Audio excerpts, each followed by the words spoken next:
ان کے سربراہ کو شادی کرنے پہ جیل ڈال دیا تھا. اس کے بعد ایک توشہ خانہ کے حوالے سے ایک ایسی ریفرنس جس کے اندر 10 دفعہ زیادہ اس کے اندر سے تحفے باقی سب لوگ لے چکے ہیں, اس کے اندر جیل میں ڈال, مطلب وہ ظاہر ہے ڈیسپریٹ ہے, وہ جو کر سکتے ہیں کریں گے. میں کنڈون نہیں کر رہا, اور نہ میں ان کے جو انداز حکمرانی تھی اس کو کنڈون کرتا ہوں. اس وقت بھی ناقد تھا اور اس وقت بھی ان کے ہاتھوں سفر کرتا تھا جس طرح آج آپ سب لوگ سفر کر رہے ہیں. بات یہ نہیں ہے کہ دیکھیں پی ٹی آئی جو بھی کرے گی وہ اس وقت اپریسڈ ہے, اس کو اس یارڈ سٹک سے نہیں ناپا جا سکتا کہ جی آپ آئین کی جو ہے تشریح درست نہیں کر رہے. آئین کی دھجیاں اس پارٹی نے بکھیری ہیں جو پاور میں ہے, اور اب اس کا نتیجہ جو ہے وہ ایک جوڈیشری کو محکمہ بنا دیا ہے. یعنی الزامات جو ہیں وہ الگ الگ معیار سے آپ تنقید کرتے ہیں. ایک اپریسڈ پارٹی ہے, اس کے لیڈرز تتر بتر ہیں, ایک دوسرے پہ الزامات لگا رہی ہے. Second tier leadership, main leader جو ہے وہ in all kinds of trumped up charges continuously in prison ہے. تو وہ پھر تو جو بھی کرے گا آپ اس کو پروپرائٹری کے گیج سے تو نہیں دیکھیں گے نا کہ ارے. لیکن ایسے ڈیسپریٹ اس صورتحال میں موئی صاحب, ویسے آپ اور یہ کہتے ہوئے کہ پی ٹی آئی کے دور میں آپ ان کی پالیسی کے حوالے سے اسی انداز میں تنقید بھی کرتے رہے, آج جس طریقے سے آپ اس کی تمام سائٹس کو ایکسپلور کر رہے ہیں, لیکن ڈیسپریٹ ہوتے ہوئے کسی اور نظام کا مطالبہ اگر خان صاحب نے کر دیا جمہوریت کے علاوہ, تو اس کو بھی پھر ہم یہی کہیں گے کہ اس وقت پارٹی اس مجبوری میں ہے, ایک ڈیسپریٹ ماحول ہے.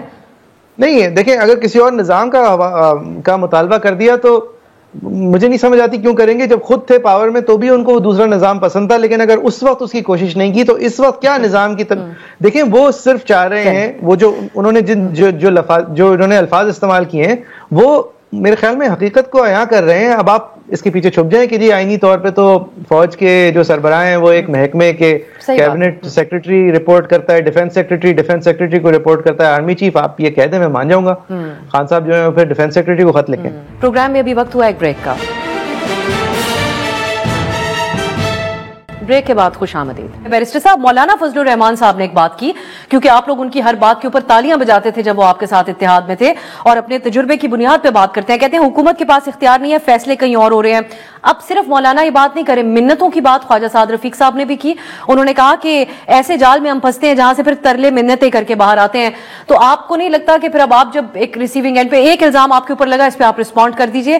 فیصل واوڈا صاحب سے کل سوال ہوا ایک ٹاک شو میں senior anchor person Kashif Abbasi صاحب کے آف ایئر ہونے کے حوالے سے کہ کس نے ان کو آف ایئر کیا. انہوں نے سیدھا صاف الفاظ میں الزام حکومت وقت کے اوپر لگایا. تو آپ بطور ان کے قانونی ترجمان ہمیں بتا سکتے ہیں کہ ایک سینئر اینکر کو آف ایئر کرانے میں آپ کی حکومت کا کیا کردار تھا؟ دیکھیں افضل صاحب, بالکل میرے لیے وہ انتہائی قابل احترام ہیں, اور وہ بڑے اچھے سینئر جرنلسٹ ہیں. ان کو اگر آفر کیا ہے تو I'm sure کہ پیمرا کا کوئی نہ کوئی نوٹیفیکیشن ہوگا. ویدر ہیز, اگر تو یہ ایلیگیشن ہے کہ ان کو آفر کیا ہے, if he is gone on holiday himself, that's another thing altogether. Pakistan میں بہت سے لوگ ہالیڈے پہ جاتے ہیں, کبھی شمالی علاقہ جات بھی چلے جاتے ہیں.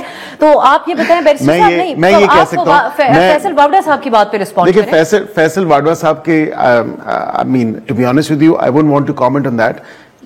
منسٹری آف انفارمیشن نے اگر ان کو آفر کیا ہے تو وزیر اطلاعات آ کے یہ بتائیں کہ کیوں ان کو آفر کیا ہے, ورنہ ہی تو وہ خود چھٹی پہ گئے ہیں, تو دیٹس another thing altogether. یا اگر ان کی کوئی اینول لیو اکرو ہوئی تھی and if he is then chosen to go on holiday, آپ سارے ہی اینکر جاتے ہیں, یہ تو نہیں ہے کہ نہیں جاتے, لیکن اگر آفر کسی کو کیا ہے تو پھر اس کا نوٹیفیکیشن ہونا چاہیے, یا کوئی شو کاز نوٹس ہونا چاہیے, یا چینل کے مالکان کی طرف سے کچھ نہ کچھ ہونا چاہیے. بیکاز فیصل واوڈا نے ایک بات تو کر دی اور ہمارے پہ الزام, آپ ڈینائی نہیں کرتے فیصل واوڈا صاحب کے اس الزام کو؟ یعنی میں نے کوئی نوٹیفیکیشن دیکھی نہیں ہے. نہیں, میں اس کو نہ ڈینائی کر سکتا ہوں نہ کنفرم کر سکتا ہوں, کیونکہ میں نے تو کوئی نوٹیفیکیشن دیکھا نہیں, کوئی شو کاز نوٹس دیکھا نہیں. اینکر کو ویسے کبھی کسی نوٹیفیکیشن کے تحت آج تک آفر نہیں کیا گیا. ہمارے پاس دیکھیں وہ ایسی مثال موجود نہیں ہے, لیکن میں یہ ضرور کہوں گا کہ اگر ان کو آفر کیا گیا ہے تو یہ اچھا اقدام نہیں ہے. کیا, کیونکہ میرا نہیں خیال کہ پیمرا کا کوئی رول اپلائی بھی ہو سکتا تھا جن حوالوں سے کہا جا رہا ہے کہ ان کو آفر کیا گیا. اب بیرسٹر علی ظفر صاحب, آپ لوگوں نے کل 26ویں ترمیم کے حوالے سے بھی مطالبہ کیا کہ ترمیم سے پہلے والے جج صاحبان اس معاملے کو دیکھیں. اب چیف جسٹس صاحب پہلے ہی خان صاحب کے خط کے حوالے سے بھی واضح کر چکے وہ آئینی بینچ یہ معاملہ دیکھے گا. کیا توقعات آپ اس حوالے سے رکھتے ہیں؟ اپنا مطالبہ اگر آپ اس پلیٹ فارم سے بھی حکومت کے سامنے رکھیں. جی میں اس کا جواب دیتا ہوں, لیکن میں ذرا آپ کو تھوڑا کلیریفائی کر دوں. یہ جو اینکر پرسنس کو ہٹانے کی بات ہوتی ہے یہ کوئی نوٹیفیکیشن کے ذریعے نہیں ہوتی. پیمرا سے بھی میں نے پوچھا ہے, پیمرا نے کہا ہے کہ ہم نے کوئی نوٹیفیکیشن ایسی جاری نہیں کی.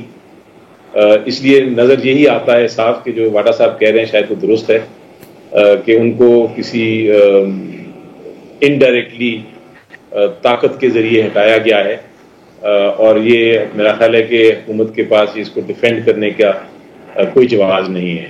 یہ پیور سینسرشپ ہے جو ہم بڑی دیر سے کہہ رہے ہیں. ایک سینسرشپ چل رہی ہے، میڈیا پہ بھی سینسرشپ ہے، پرنٹ میڈیا پہ بھی سینسرشپ ہے، اور یہی سینسرشپ اب ٹیکا کے ذریعے سوشل میڈیا پہ بھی کوئی مخالفت رائے رکھنے والوں کے خلاف استعمال ہوگی. یہ ہمارا حال ہے ہمارے بنیادی حقوق کا. آپ نے 26ویں ترمیم کی بات کی. 26ویں ترمیم پہ دیکھیں میرا بڑا واضح ایک پوزیشن ہے، میں بار بار اس کو بڑھا چکا ہوں، اور وہ یہ ہے کہ 26ویں ترمیم میں بہت ساری خامیاں تھیں، اس کو بلڈوز کیا گیا. لیکن اب چونکہ وہ آ گئی ہے تو اس کے تحت کانسٹیٹیوشنل بینچ نے ہی فیصلہ کرنا ہے کہ 26ویں ترمیم درست ہے، ویلڈ ہے، نہیں ہے. وہ اس کی بحث اپنی جگہ ہے کہ وہ 26ویں ترمیم کو ایگزامن کیا جا سکتا ہے، عدالت دیکھ سکتی ہے یا نہیں دیکھ سکتی. لیکن جو بینچ آپ کا سوال ہے کہ کون بینچ سنے گا، تو وہ کانسٹیٹیوشنل بینچ ہی سنے گا. اب کانسٹیٹیوشنل بینچ 26ویں ترمیم کے تحت کون ہے؟ 26ویں ترمیم کے تحت کانسٹیٹیوشنل بینچ ضروری نہیں کہ 4 جج ہوں یا 5 جج ہوں، وہ فل کورٹ بھی ہو سکتا ہے. پورے سپریم کورٹ کے جج صاحب بھی بنائے جا سکتے ہیں کانسٹیٹیوشنل بینچ کے طور پہ، کیونکہ یہ ایک کمیٹی ہے جس نے یہ فیصلہ کرنا ہوتا ہے. لیکن سنے گا کیس کو کانسٹیٹیوشنل بینچ ہی، کیونکہ یہی 26ویں ترمیم کہتی ہے. پروگرام میں ابھی وقت ہوا ایک بریک کا. بریک کے بعد خوش آمدید. موئز صاحب، اب آپ اس حوالے سے کیا موقف رکھتے ہیں؟ ہم نے دیکھا وکلا کی طرف سے ایک احتجاج تو کیا گیا، لیکن وکلا کا احتجاج ہو یا صحافیوں کا، یہ علامتی احتجاج کی ہی صرف ایک حد تک رہے ہیں. حکومت نے اتنا تھریٹنڈ ان سے محسوس نہیں کیا ہے. تو کیا کوئی وکلا کی تحریک نکلے گی عدلیہ کی آزادی کے حوالے سے؟ دیکھیں، وکلا کی اگر تحریک نکلنی تھی تو وہ 26ویں ترمیم کے دن، جس دن اس کو پاس کیا جا رہا تھا، اس کے اگلے دن نکلنی چاہیے تھی. جس دن یحییٰ آفریدی صاحب نے اوتھ لیا اس دن، یا پھر جس دن انہوں نے جوڈیشل کمیشن کے اجلاس کو بلایا اس دن نکلتی. تو ظاہر ہے وکلا کے اندر اتحاد نہیں ہے، وکلا بٹے ہوئے ہیں، بکے ہوئے ہیں. ہماری بار ایسوسیشنز کیپچرڈ ہیں جس طرح دیگر ایسوسیشنز اور ریگولیٹری باڈیز اس ملک میں کیپچرڈ ہیں. میں علی ظفر صاحب سے بصد احترام متفق نہیں ہوں. 26ویں ترمیم کا جائزہ جو ہے وہ اگر 184(3) میں لیا جائے تو 184(3) میں جو تعریف ہے سپریم کورٹ کی، وہ ابھی بھی کورٹ کی ہے، اور 191A جو اس کے اندر ترمیم لاتا ہے وہ بینچز کا حوالہ دیتا ہے. لہٰذا 184(3) کی کوئی جو اوریجنل جورسڈکشن میں پٹیشن آئے اس کو supreme court as a full court پھر بھی سن سکتی ہے اور سننا چاہیے. جی، لیکن اس سے زیادہ ایسا نہیں ہوتا کہ اگر جوڈیشل کمیشن جو ہے وہ یحییٰ آفریدی صاحب کی بات سن کر تمام ججز کو کانسٹیٹیوشنل بینچ پہ بٹھا کے اس معاملے کو ابہام کا شکار ہی نہیں کرتی. لیکن اگر کیا بھی ہے تو بھی یحییٰ صاحب کے پاس یہ پاور ہے کہ وہ فل کورٹ تشکیل دیں، اور ایک بار پھر سے ہمارے یوٹیوب کے کیمراز آن کریں تاکہ ہم بھی دیکھیں کہ سپریم کورٹ پھر بھی کام کر رہی ہے. لیکن بہرحال یہ ایک ڈفرینس آف اوپینین ہے. وکلا کی تحریک میرے خیال میں آپ نے جو لوگ دیکھے تھے وہ ایبسلیوٹلی اسٹیڈ فاسٹ تھے. وہ ایک کاز کے لیے نکلے تھے، اپنے اوپر مطلب مالی اخراجات اٹھاتے ہوئے خود. ایک موومنٹ جو ہے وہ اس سے زیادہ لیکن ریکوائر کرتی ہے، یکجہتی ریکوائر کرتی ہے جو ہمارے پاس نہیں ہے، وسائل ریکوائر کرتی ہے جو ہمارے پاس ایک لارجر اسکیل پہ نہیں ہے، اور ایک جو ایک لیول اور یکجہتی نہ ہونے کی وجہ آپ کو موئز صاحب کیا لگتی ہے؟ سوری، کوئی نظریاتی یکجہتی نہ ہونا ہے یا تقسیم حکومت اس کے حوالے سے جو کردار ادا کر رہی ہے وہ وجہ ہے؟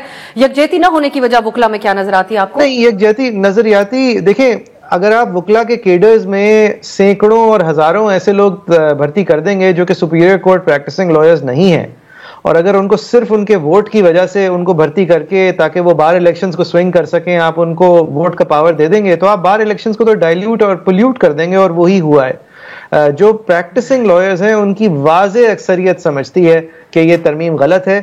وہ اس وقت یکجا کیوں نہیں ہو رہے؟ اس کی ایک بڑی وجہ یہ بھی ہے کہ ججز یکجا نہیں ہیں. جو پہلی موومنٹ تھی اس کے اندر ججز باہر آئے تھے، ان کے پیچھے وکلا چلے تھے. یہاں پر تو آدھے سے زیادہ ججز ملے ہوئے ہیں اس نظام کے ساتھ.